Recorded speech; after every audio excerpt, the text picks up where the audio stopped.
女士们、先生们，各位新闻界的朋友们，大家下午好！欢迎参加第14届大美共和次区域进度合作谅解备忘录签约方部长级会议媒体见面会。出席今天媒体见面会的嘉宾有国家监督委副主任曾维雄先生，联合国毒罪犯东南亚和太平洋地区办公室主任道格拉斯先生，柬埔寨、中国、老挝、缅甸、泰国、越南联合国毒品和犯罪问题办公室第14届大湄公河次区域进度合作谅解备忘录签约方高官代表团团长。出席今天媒体见面会的还有部分国家驻华警务联络官。Ladies and gentlemen, friends from the media, good afternoon. Welcome you all to the press conference of the 14th ministerial meeting of the signatories to the Mekong MOU on drug control in the Greater Mekong sub-region. First of all, please allow me to present you the delegates to today's press conference. Mr. Teng Weihong, Deputy Commissioner of China National Narcotics Control Commission. Mr. Jeremy Douglas, UNODC Regional Representative of Southeast Asia and the Pacific. And the head of delegations to the Senior Official Committee meeting of the Mekong MOU mechanism, namely from Cambodia, China, Laos, Myanmar, Thailand, Vietnam, and UNODC, has also attended the meeting. And there are also some liaison officers in China from other countries here to attend this press conference. And I'm Li Xiang. 我是中国国家监督委员会副秘书长李贤辉，今天的媒体见面会由我来主持。And I'm Li Xianhui, the Deputy Secretary General of China NNCC, and I'm going to host today's press conference. 首先，我们请道格拉斯先生介绍本次会议的有关情况。Please allow me to give the floor to Mr. Jeremy Douglas to brief on today's meeting. Thank you very much. Yes, this afternoon we had the 6 ministers of the Mekong region, Cambodia, China, Laos, Myanmar, Thailand, and Vietnam come together to agree to a new sub-regional action plan, which has been under discussions for many months and negotiations. Within that plan, we've agreed amongst the 6 states in the United Nations to a plan of action in law enforcement with new areas of work in money laundering, cybercrime, border management, and law enforcement operational cooperation, criminal justice cooperation, alternative development and prevention, and health measures. The agreement today actually builds on 3 decades of work of these governments, working in collaboration and cooperation fundamentally and primarily to address the security and governance challenges that we find in the Mekong region, most pronounced and centered in the Golden Triangle area. It's really an adaptive plan of action, so it's been rolling for many years, but in light of recent developments in the synthetic drug market in this region, that primarily means methamphetamine and ketamine, there's been a significant focus of discussions on synthetic drugs, connected crimes and associated businesses, and as I mentioned moments ago, money laundering, chemical trafficking, and border security. After the discussions yesterday, I should say, we were predated with a senior officials committee meeting yesterday. The delegation's heads are here at the moment. The ministers convened today to agree to that plan of action. It's a moment in time that's very significant because it sets the stage for us for 2 years of collaboration for the years to come. Thank you. 谢谢道格拉斯先生。下面请各位记者朋友就感兴趣的问题提问。提问前请通报所在媒体的名称。Thank you, Mr. Douglas. And now I'd like to give the floor to our friends from the media. And you can ask some questions. Before you ask any questions, please let us know which media you are from. 好，请那位先生。谢谢凤凰卫视记者提问。我的问题是为道格拉斯主任的。根据联合国的一个报告当中，毒品形势报告是指出，当前金三角地区的毒品形势是越加复杂严峻的。想请道格拉斯先生来介绍一下金三角地区的毒情，它的形成原因是什么？未来的发展趋势是怎样的？谢谢。请翻译一下。Phoenix Satellite TV. My question is to Mr. Jeremy Douglas. As to, according to a report released by UNODC, we learned that the drug situation in the Golden Triangle area is very severe and complicated. So, Mr. Douglas, could you brief us on the cause and the development trend of the drug situation in the Golden Triangle area? Yeah, we've experienced a profound shift in drug production over the past 6-7 years within the Golden Triangle, remarkably towards, or very markedly towards, synthetic drugs, most pronounced crystal methamphetamine. In the last 2 years towards ketamine as well, diversifying as organized crime groups are diversifying the products that they essentially offer to the region. It's really, at this point in time, a supply-driven market in Southeast Asia, as the production levels have exceeded demand for some time, or are now pushing the market. The organized crime groups and trafficking groups are pushing the market, flooding it essentially with supply and lowering price, which is allowing for this market expansion. At this moment, the Golden Triangle is the supply point or the point of production for the Asia-Pacific region. 好，谢谢道格拉斯先生。下面继续提问。Thank you, Mr. Douglas. Next question. 好，请那位先生。Thank you, CNN. So, for anyone on the stage, so there's been a lot of recent news coverage about these Southeast Asia-based online scammers. I think, and Jeremy sort of alluded to it, that there seems to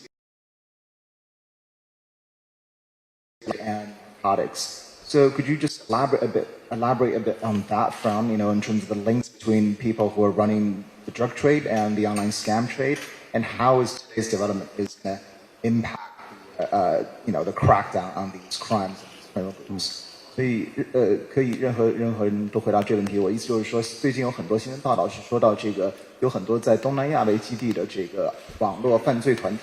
那么刚才那个Jeremy先生也提到，这些网络犯罪团体同时很多时候可能也是进行贩毒制度活动。所以想问夏学，您是怎么看这两种犯罪之间的关系？那么今天的这个进展对打击这两种犯罪会有什么影响？那第二个问题就是可能问一下曾先生和李先生，知道就是去年6月开始，中美之间就是暂停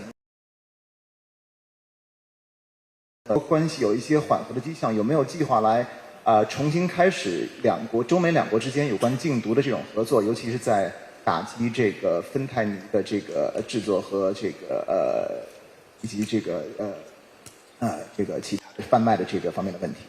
谢谢。Sure. Maybe you can fill me in with understanding. Now, thank you very much for your questions. First, the first part of your question is about this online scam. Yes, we are aware of the seriousness of the problem. Like drug, it is a form of transnational crime. You have all been briefed on the success we achieved under the Mekong MOU. Over the last 30 years, we've managed to build much closer cooperation and collaboration among signatory parties.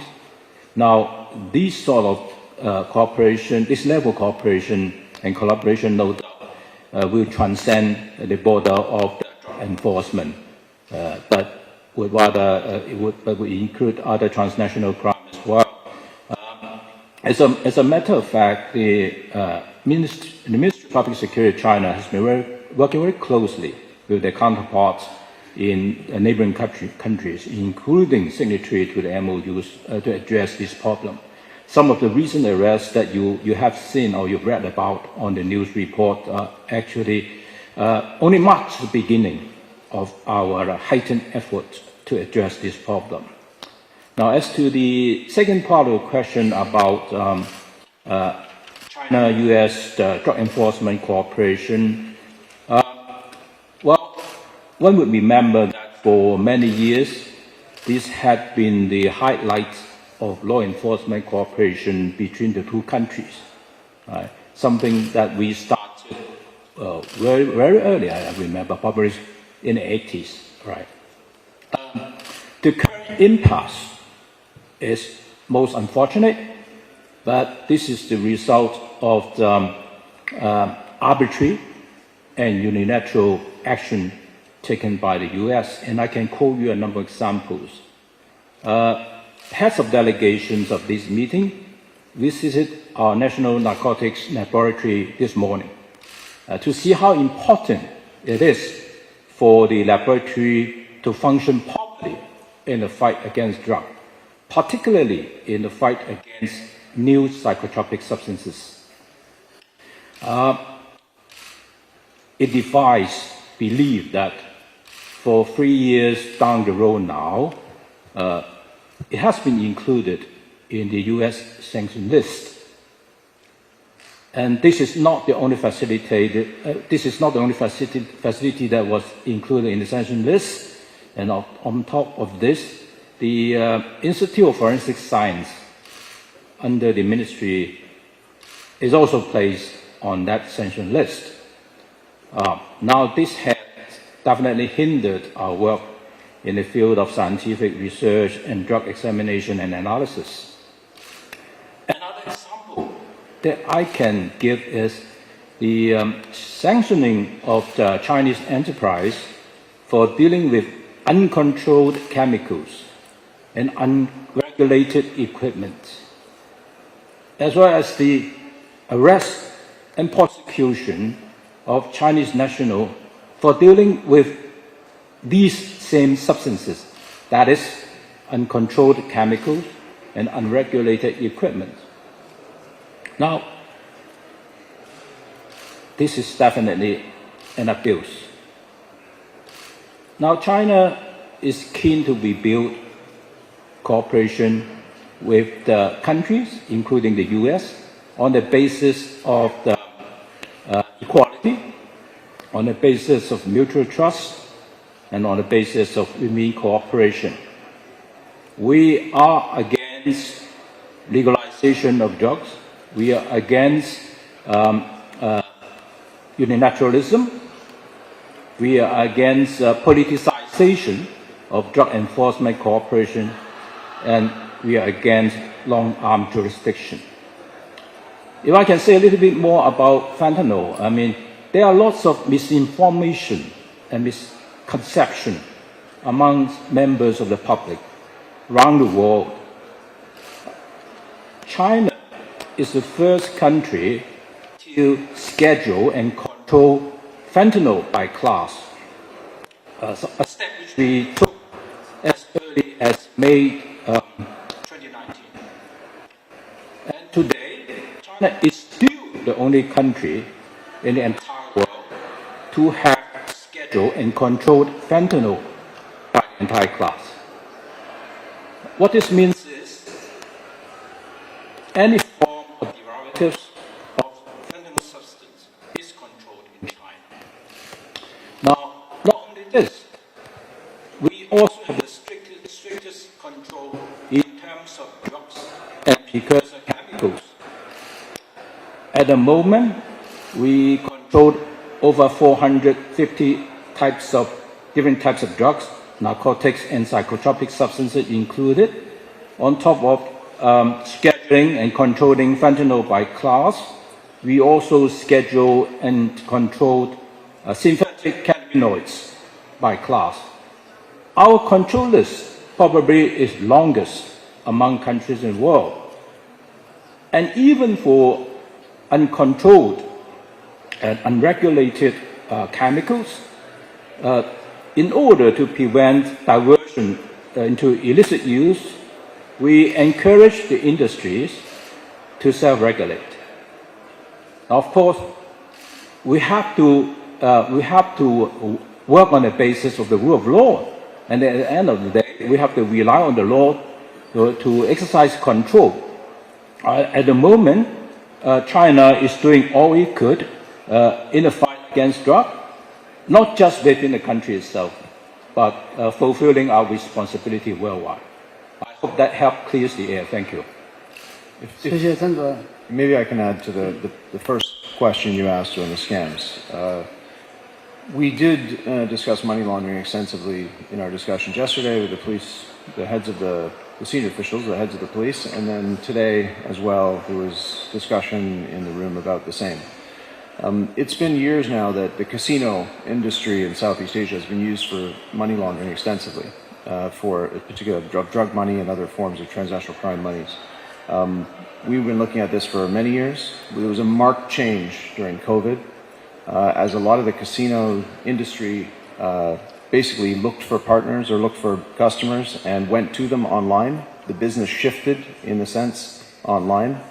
And we saw basically over the last 2.5 years the addition of the scam industry on the side of many of these casinos in Southeast Asia. There is commingling of monies that does take place, and you'll notice that a lot of the casinos that are laundering the drug money happen to be co-located alongside these casinos where the drug production is taking place. So if you look in the Golden Triangle, this is where some of those exact casinos' fraud operations are running at the moment. So definitely there's a correlation there, and this is something which the region is starting to discuss. I'm pleased to say that tomorrow we actually have a meeting on the same here, where we're going to be discussing if we can get the region together to sit around a table to come up with some kind of strategy to deal with this. It's one thing to chase it around with operations and try to arrest syndicates, but it's another thing to look at the criminal landscape in use. That's what we're discussing. 谢谢道格拉斯先生。下面继续提问。 Thank you, Mr. Douglas. Next question, please. 好，请那个女士。谢谢主持人。人民日报记者提问。近年来呢，我们国家的群众啊，对我们的这个禁毒工作还是比较满意的。我想请问一下，我们的国家禁毒办对此有什么样的做法，有什么样的经验？谢谢。 From People's Daily. In recent years, a lot of Chinese people are satisfied with the government's narcotics control efforts. So my question is, how does NNCC make it? And do you have any best experience, best practices, or experience to share? 这个问题请我们的曾主任回答。 Let's welcome Mr. Tseng Wei-hong to answer this question. Thank you for the question. I'll try to answer in English as well in order to benefit a wider audience. Now, definitely there's a lesson, there are lessons that China learned in the past, and there are experiences that China can share with the world when it comes to drug enforcement. Now, first, in terms of our position, our underlying position is that now we attaches the greatest importance to the drug problem, as the drug problem not only affects the well-being of the people, but also the safety and security of the country, and the rise or fall of a nation. Now that is why we are so concerned about it. And in China, we adopt a zero-tolerance policy towards drugs, which transcend every level of government, from the central level, from the central government level, to the county, to the counties, to the local government level. And we place equal emphasis to demand reduction and supply reduction. And we tackle the link in the entire activity chain one by one, from growing and production to trafficking and consumption. And by the way, we're not aware of any growing activities of any scale in the country now. From legislation and enforcement to international cooperation, from prevention, education and publicity to treatment, from rehabilitation, treatment, rehabilitation to reintegration. And we put people first in each step, and public public participation is an integral part of the process.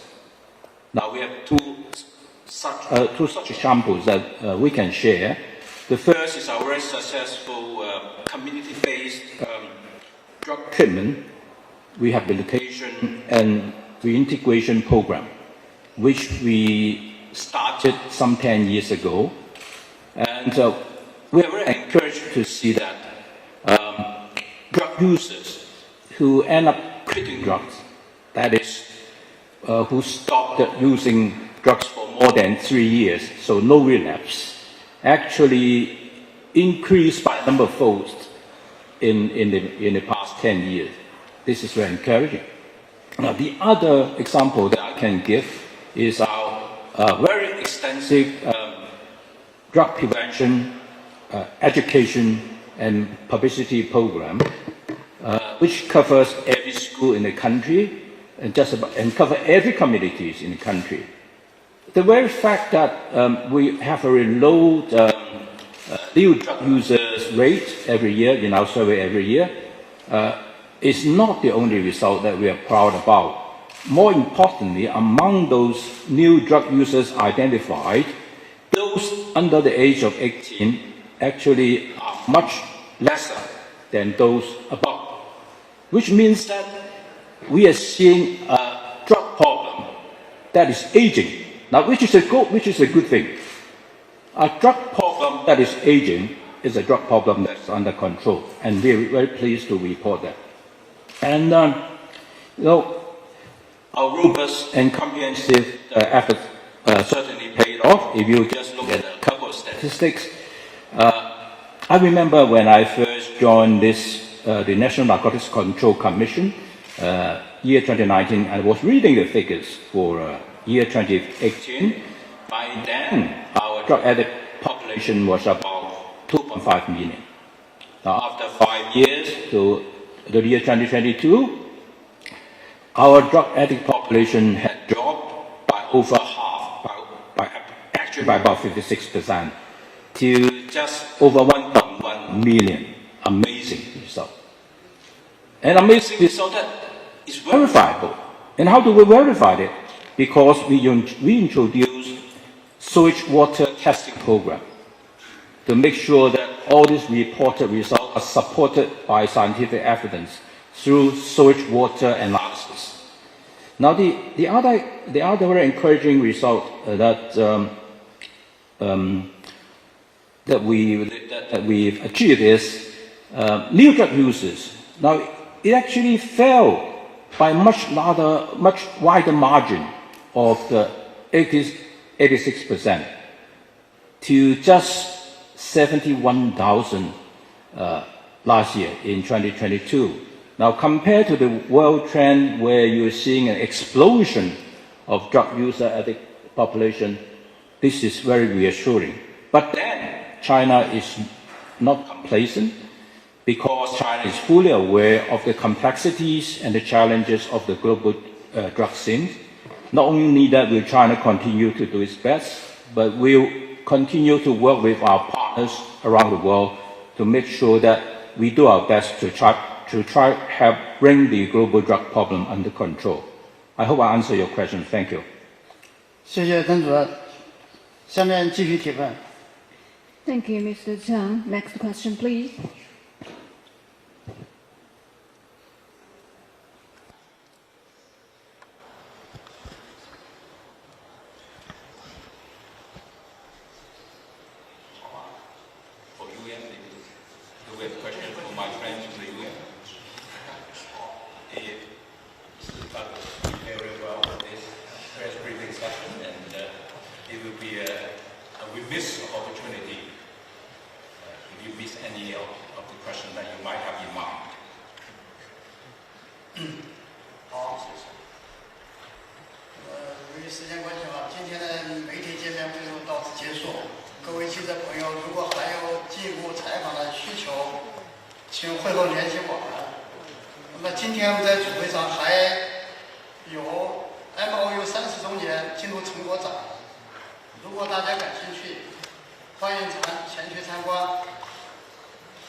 Because of limited time, I think we are coming to the end of today's press conference.